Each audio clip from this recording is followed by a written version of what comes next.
Zamzo's hobbies, Marsh. Take a look at those. You'd go along with that first one. Girls and hunting. I wonder if that's the correct order. I didn't know there was a difference.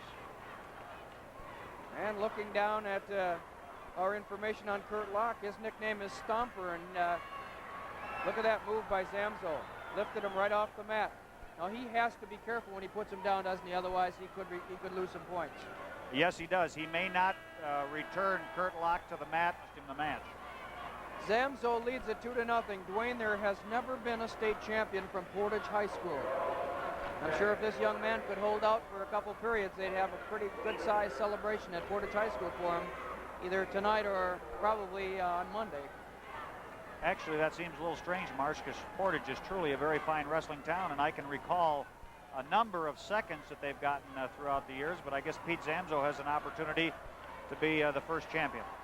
Portage is coached by Jerry Brown. He's been there for 15 years, and Steve Makowski, as I said, is at Marinette in his first year.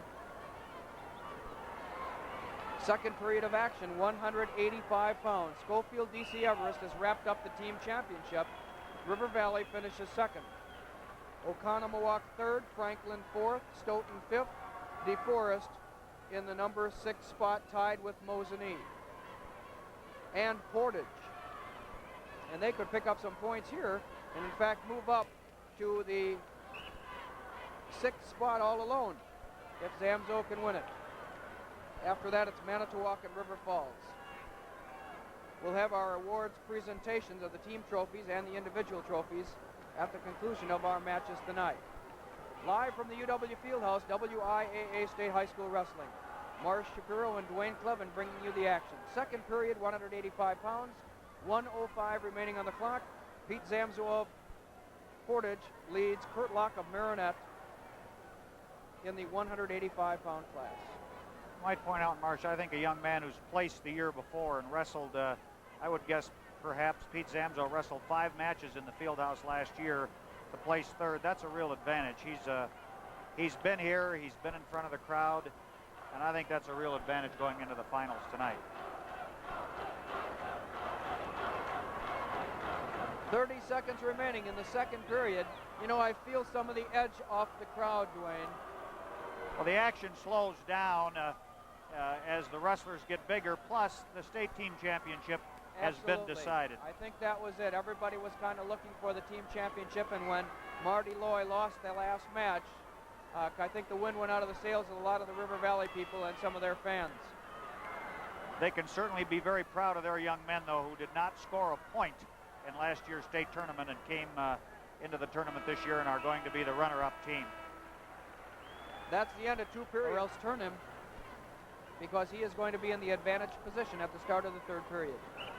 I might also point out that with about 30 seconds to go in period number 2, referee Joe Gillick did warn Pete Zamzo for stalling. He felt he wasn't trying quite hard enough to turn him.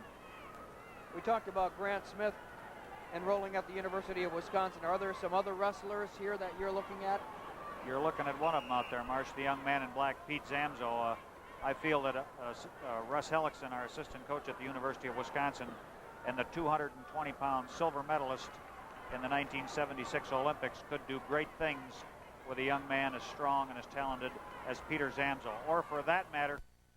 4,000 boys were involved at the start of this tournament, and it was down to 24 coming into tonight. Now we're down to just 4, the 2 in this match and the 2 at heavyweight. Stoughton, the 3-time defending champions, had 3 in the tournament. None made it to the final, so they, of course, were dethroned. But they'll be back, I'm sure, and Coach Vern Pieper can be proud of his school's record again this year. Another thing I might point out, Marsh, Pete Zamzo is very, very seldom out of position. You'll notice now the position the wrestlers are in now, Curt Locke is doing all the work, and referee Joe Gillick just called a stalemate, and now he has warned Curt Locke for stalling. He feels that Locke from Marinette is hanging on the leg and is not really trying hard enough to turn Pete Zamzo over. How would you like to try to turn Pete Zamzo over, Marsh? I wouldn't like to turn over either one of these guys. That's why I'm here and they're out there. How would you like to turn them over?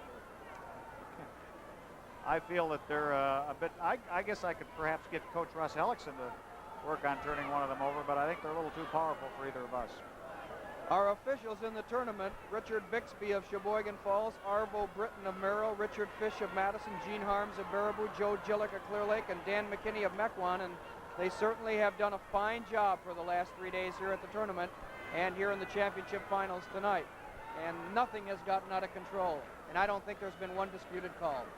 Well, they, like the wrestlers, are the cream of the crop. They're 6 of the finest officials in the state, and I agree with you, Marsh. They've just done one terrific job here in this tournament. 19 seconds remaining in the third and final period. 2-0. Zamzo leads it.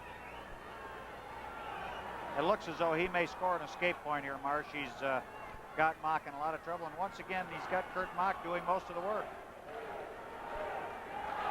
1 point escape. Zamzo wins it.